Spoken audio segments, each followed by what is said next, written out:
平日買餸，你會去超市定係街市買呢？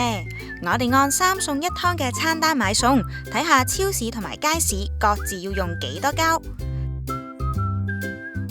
首先去超市睇下，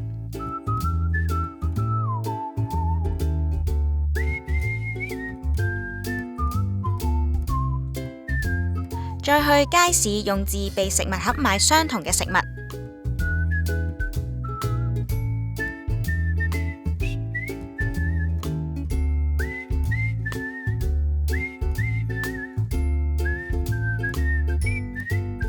買完餸，將佢哋放出嚟比較下。超市買嘅全部都有塑膠包裝，而自備食物盒去街市呢，就完全冇啦。咁究竟喺超市用咗幾多膠？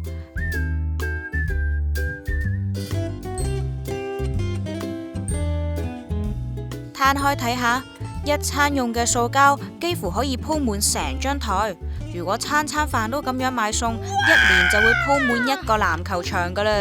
雖然去超市都可以自備環保袋，但係超市唔少食物都以塑膠預先包裝，有保鮮紙又有發泡膠，點都冇街市咁環保啦。